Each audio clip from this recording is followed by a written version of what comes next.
What's up, losers? That was the foolish phrase that led to one of the most terrifying moments of my entire life. But we'll get to that in a second. When I was growing up, I was really comfortable riding the bus. Got me everywhere I needed to go. There was no issues. So when on my 16th birthday, my parents asked me to go into the garage to get something out of the refrigerator, and I came back and said, "You guys, what's that piece of shit car doing in the garage?" And they said, "Happy birthday?"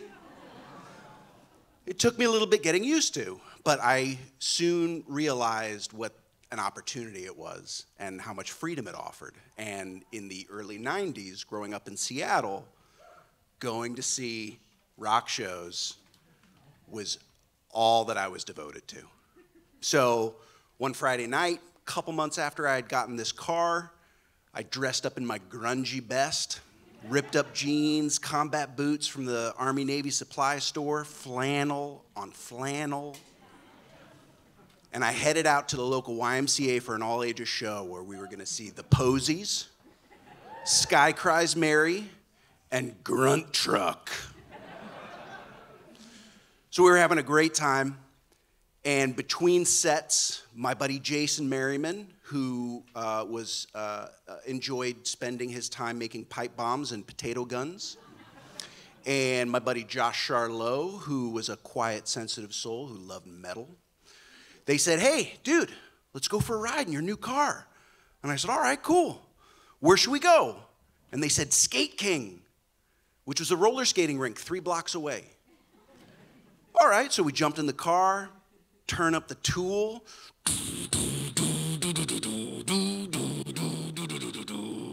And 3 blocks away, the song hadn't even finished because we had arrived at Skate King. Pulling through the parking lot, and I see 3 dudes on rollerblades. Now, in the early 90s, rollerblading was still a novelty, but still really lame. My buddy Jason rolls down the window and leans out and says, "What's up, losers? You guys didn't get let into Skate King? You waiting for mom to pick you up?" And we just laughed, high-fiving each other. We were so cool. We're in a car. That's when I see there's not 3 of these guys, it's more like 8.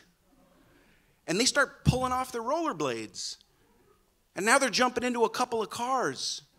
White Mercedes, maybe a BMW. They're wearing polo shirts with pop collars and white lacrosse baseball hats, and they look really angry. They're upperclassmen. We are definitely outclassed. So I pull out of the parking lot as fast as I can, make a wild turn, and they are right behind me. Holy shit, what am I gonna do? I'm making wild turns into a McDonald's parking lot, back out. Somehow they're still on top of me. I make another turn down another side street and they're still behind me. How do they know where I'm going? And that's when I realized I just graduated from driver's ed. I'm signaling before every turn. Of course they know where I'm going. And they're really coordinated too, like mercenaries.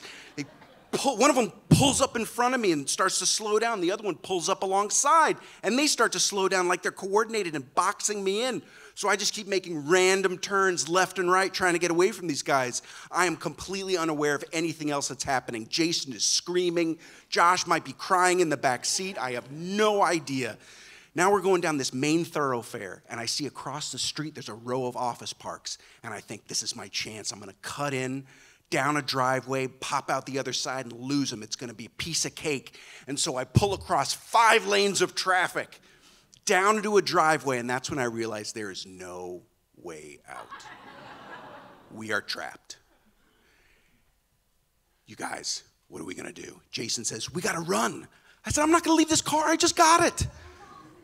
Josh says, "I don't know what we're gonna do, man, we're all screwed." And I said, "Josh, you're the one who knows Taekwondo. You've gotta fight for us." He says, "I'm not gonna fight 8 guys. I've never been in a fight. Jason's worthless. Josh is tapping out already." And time is passing by so slowly. And I'm waiting for them to come down the driveway, but they don't. And more time ticks by. And so I decide we've got to face the music and see what's going on. So I pull out just a little bit and around the corner, and at the bottom of the driveway and at the very top of the driveway, I see headlights shining down at us from the top. We are screwed. We wait a little bit longer, and they're not coming down. They're not getting out of the car. They're not walking down the driveway, and we're just sitting there. So I creep forward up the driveway closer to the top. And we get to the top of the driveway, and I see there's the 2 white cars. Guys are outside of the car. They look pissed. There's a 3rd car. It looks banged up. One of the white cars is kind of banged up, and there's a guy outside of this pickup truck, and he's screaming at these other kids. They went to follow us, and they hit a car going in the opposite direction. We are scot-free.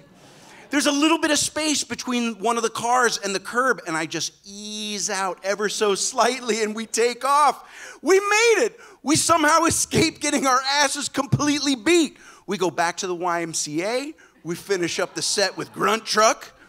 I am absolutely elated, but still terrified, because for months afterwards, I am still convinced that anytime a car is behind me for more than 2 blocks, they've recognized me, and I start taking random turns to see if they're going to follow me, and the cycle just keeps repeating over and over again.